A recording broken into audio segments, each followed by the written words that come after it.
Hey y'all. Happy Seafood Sunday, guys. Happy Seafood Sunday. Guys, I'm not going to keep talking about the same thing, guys, but it is what it is, okay? Let me know how you guys are doing in the comments below. I'm doing amazing, guys. I have here some shrimps with quinoa, guys. Okay, I wasn't in the mood. I'm still not in the mood to make no big meal, okay, for Seafood Sunday, even though I should muster up the energy, right, and do that big fish. Guys, that big fish is taking that whole freezer, that red snapper. But I want to make it in the grill, and it's gonna be complicated. Not complicated, but a lot of work. Okay, I got some ranch for my this was Caesar salad, you know, those Caesar salad kits that you buy and you put together, but I made it and I just had a little bit of the lettuce, and I said I don't want to open a new bag, it's just for me. Let me use what I got there, you know. And then I got some chili crisps. Chili crisp. Chili crisp. Okay. Baby. Ooh, let's clean that up. What is going on, guys? Guys, I'm waiting for the loan officer to let me know what's going on. Today's like 2 days. Buble, okay, she gave us some advice not to spend so much money, not to use our the debit card, okay, so much, because she looked at the statements and she was like, wow, you use the debit card a lot. And I don't. Kevin, not me. But it is what it is. Something simple. I'm not gonna eat it all, guys, because I haven't been eating. I ate a soup, a Lipton soup today. Okay.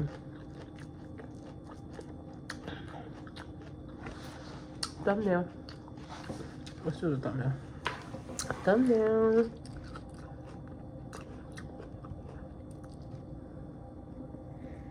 All right.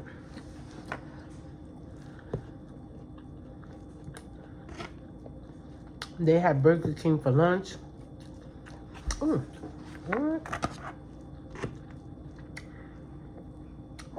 And I ate that soup because I didn't have no breakfast or anything. I said, you know what? Let me just make an effort and eat some soup. I didn't add anything to the soup.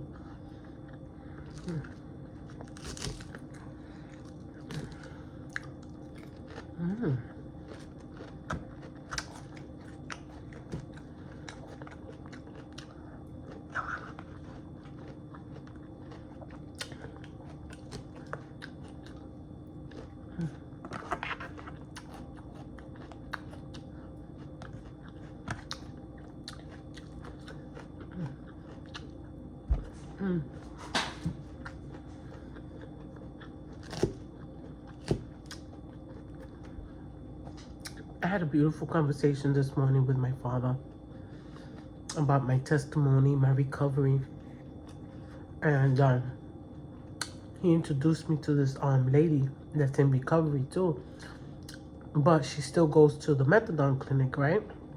And she feels guilty.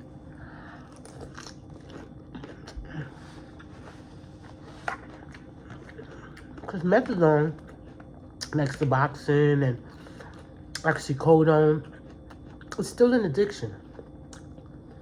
Okay? It's just a justified addiction. You know? And she was crying And I told her, listen, if you don't want to be on methadone, you can also wean yourself off. You know, there's natural remedies, there's natural teas that you can drink that'll help you. You know? And my father's an herbalist. If you've been with me for a while, you already know. My father has an herb for everything.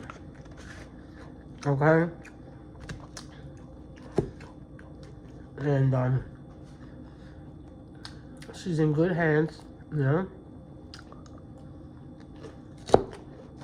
I told her you're in good hands. My father's very trustworthy. And you're gonna get sick coming down off of methadone. Definitely. You know, but you're not gonna like do it cold turkey. I told her you're gonna do, she was on 100 milligrams of methadone. And I told her, start talking to your counselor so they can bring you down 5 milligrams, you know, every month to bring you down 5 milligrams, or how their protocol, you know, works. Yeah, because every program is different. Mm-hmm.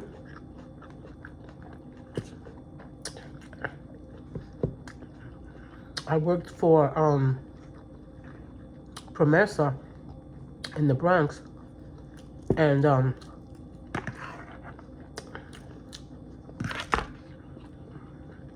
I didn't deal with the methadone clinics like right there, but like with the consumers, you know. But I did the Medicaid, Medicare spend down. I was working in the financial department, okay? But I was able to see notes and see things, you know what I'm saying to you? And my past experiences.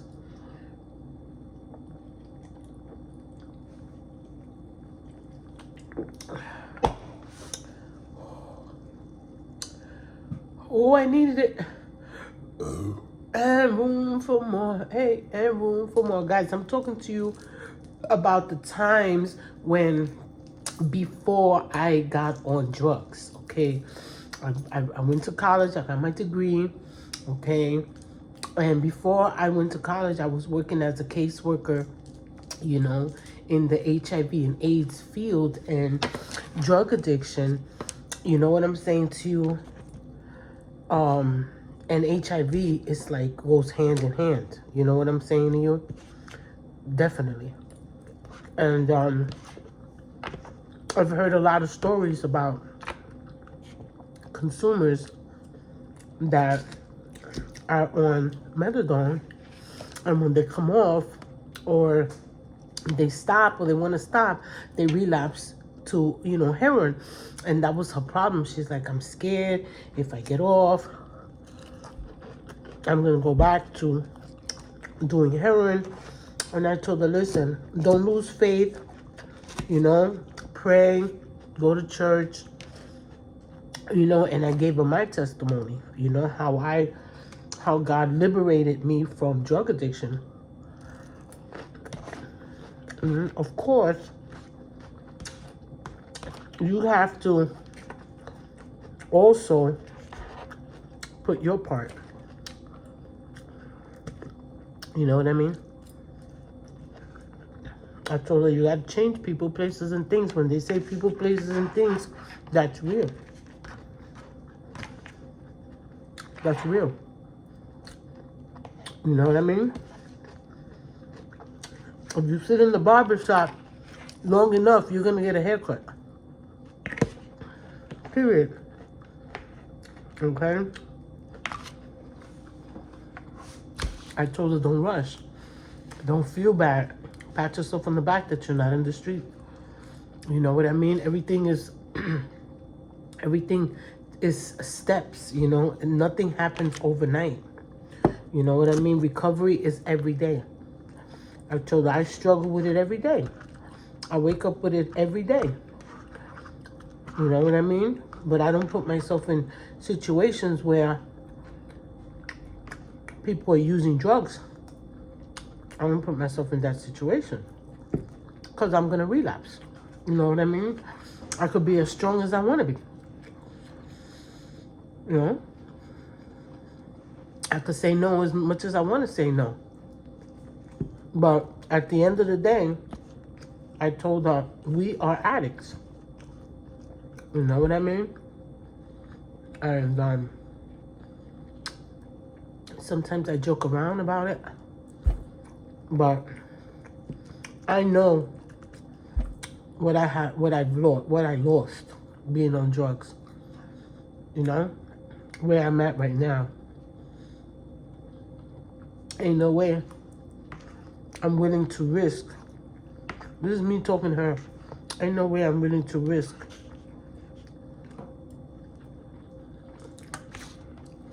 my life over drugs. You know what I mean? And, you know, she said thank you, you know, for listening, for talking to me. And I'm like, anytime, you know, I'm telling my father to give you my number in case you ever feel like, you know, you want to run to the street or something's going on and you feel some type of way. You know what I mean? Because that drug is a devil. It will talk to you. It will justify in your mind. It will justify the wrong to make it right so you can go relapse. Okay?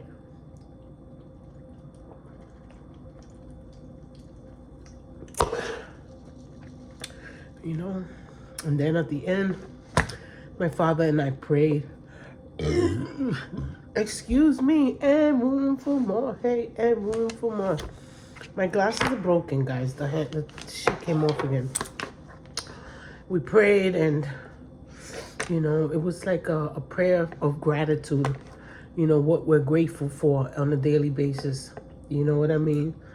And I told my father the same thing I told her, even though she was on speaker. And room for more. So my father was able to hear our conversation. You know, that I wake up grateful because I could be dead right now. You know what I mean? Dead and buried. Period. You know, nothing's impossible.